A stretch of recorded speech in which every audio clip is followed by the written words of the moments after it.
안녕하세요. 장덕화 팀장입니다. 최근에 코로나19로 인해서 3월 달에 주식시장이 폭락이 하기도 하고 또 시중에 기준금리가 0.75로 인하되면서 연금펀드에 대해서 좀 문의하신 분들이 계셔서 제가 이제 방문이 좀 용이하지 않아서 동영상을 찍으니까요. 참고로 한번 보시고 또 문의사항 연락을 주시기 바랍니다. 어쨌든지 해마다 물가는 이렇게 2에서 3%씩 이제 일자는 올라가는 물가는 올라가는데요. 기존에 이제 은행이나 증권 보험사 같은 경우는 시중 금리에 의해서 적용이 되잖아요. 근데 아까 말씀드렸듯이 기준금리가 이제 올해 3월부터 0.75로 더 인하가 되다 보니까 오히려 더더욱 더 마이너스 금리가 된 부분이 있습니다. 그래서 많은 선생님들이 하고 계시는 공무원연금이라든지 아니면 교직원공제 장기저축급여 이런 거 같은 경우는 시중 물가 상승을 어느 정도 고려하기 위해서 선생님들이 매달 내시는 금액 중에 일부 자금은 주식에도 들어가고 이렇게 하잖아요. 여기 교직원공제도 마찬가지고요. 그리고 금리로만은 1년에 2, 3% 정도 내기가 힘들기 때문에 앞으로는 더더욱더 그렇고요. 그래서 이제 우리 공무원연금이나 교직원공제에서 이렇게 하는 것처럼 개인적으로 또 가장 많이 가입하시는 것 중에 하나가 세액공제 받는 연말정산 때 세액공제 받는 연금저축이신데 요거는 매달 변동금리가 적용됩니다.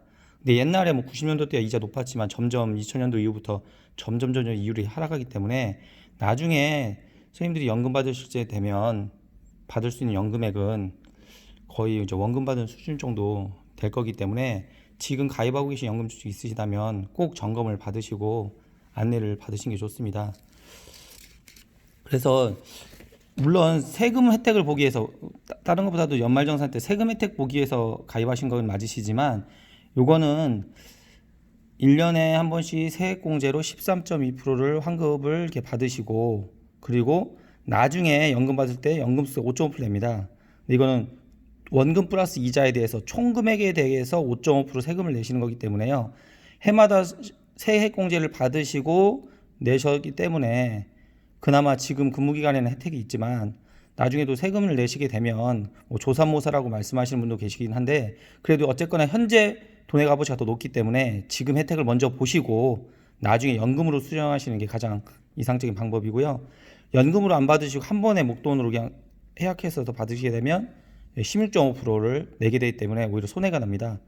그래서 정부에서는 공적연금 이외에 개인들이 연금 준비를 더 하게 하도록 유도하기 위해서 2001년도에 정부 제도로 해서 만든 거기 때문에 이렇게 제도로 법 조항이나 세법을 이렇게 만들고 각 금융기관, 은행이나 증권사, 보험사에 판매하다고 이제 맡긴 거죠. 근데 이제 은행에서도 은행 자체의 연금저축보다는 방카슈랑스로 보험사 연금저축을 많이 판매도 하고 또 영업하시는 분들이 학교에 방문해서 또 권유도 하다 보니 보험사의 연금저축을 가입하신 분들이 8, 90% 정도 되고요. 그 대신 보험사의 단점은 여기 보시면 이제 사업비라고 해서 매달 납입하신 금액에 대해서 이제 사업비를 내게 됩니다. 보통 이제 가입 후 7년 이내에는 뭐 삼성교보 하나 같은 대기업들은 약 8에서 10% 차감이 됩니다. 예를 들어서 뭐 10만 원을 내시게 되면 뭐 만 원이나 뭐 7천 원 그 정도 나가는 거죠. 7년만 나가면 이제 사업비가 끝이냐? 그건 아닙니다. 7년 이후에도 연금이 개시될 때까지 사업비는 매달 나갑니다. 7년 이후에는 사업비는 좀 줄어들지만 그래도 사업비는 계속 나갑니다. 그래서 그런 부분 때문에 좀 불만 있는 분들도 계시고 또한 매달 정해진 금액을 정해진 기간까지 내야 된다는 그좀 강제적인 상황 때문에 중간에 이제 명예퇴직 하시거나 납입을 좀 줄이거나 기간을 변경하시려는 분들이 좀 불편사항이 또 있으신 거예요. 그래서 그런 부분을 생각하시는 분들은 이제 납입 기간이 자유롭게 할 수 있는 증권사의 펀드식으로 바꾸는 거고요. 왜냐면 여기는 납입 금액, 기간 다 조절이 가능하니까요. 그리고 또 사업비, 매달 뛰는 사업비가 없고 다만 펀드마다 펀드 수수가 있는데 보통 주식에 들어가는 펀드 같은 경우는 연 1% 정도인데요. 한 달로 따지면 0.08%입니다.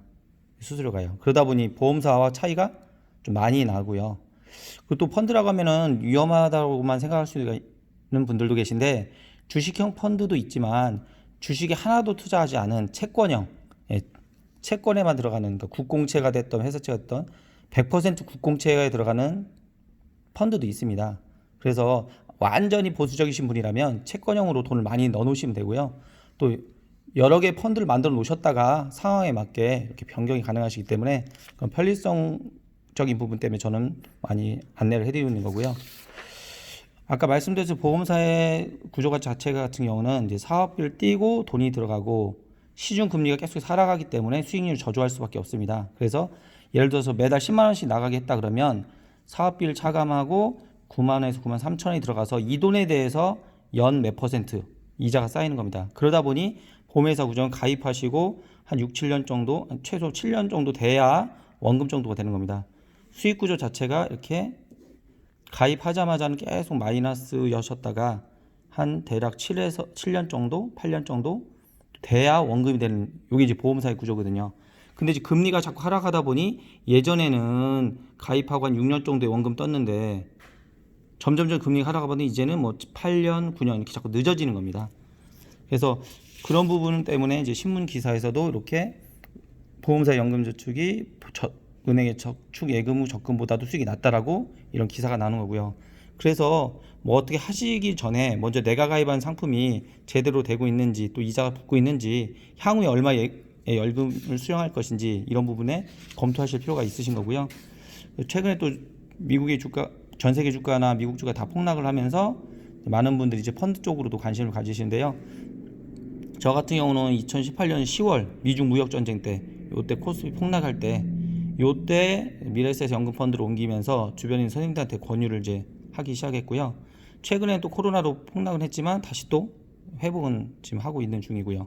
그래서 국내는 2011년부터 지금까지 거의 10년 정도 동안에 거의 2000포인트 선에서 계속 머물고 있기 때문에 저는 이제 예전부터 뭐 미국 주가 차트거든요.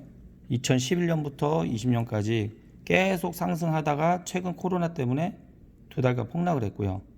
그래서 미국 펀드 쪽에 하시는 거를 권유를 많이 하고 있는 편이고요.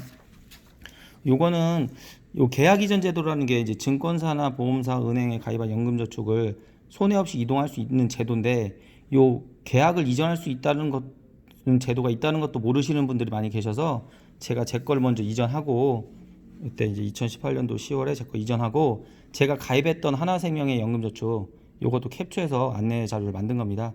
저 하나생명의 직원이어서 하나생명에 가입을 했었는데 8년 5개월 동안에 총 수익이 3.7% 저는 났거든요. 이것도 추가 납입이라든지 기타 방법을 써서 수익을 올린 게 3.7입니다. 이걸 만약에 8년 동안 나누기를 하면 1년에 평균이 0.5%도 안 나온 거거든요. 왜냐면 사업비 차감이나 기타 등등 때문에요.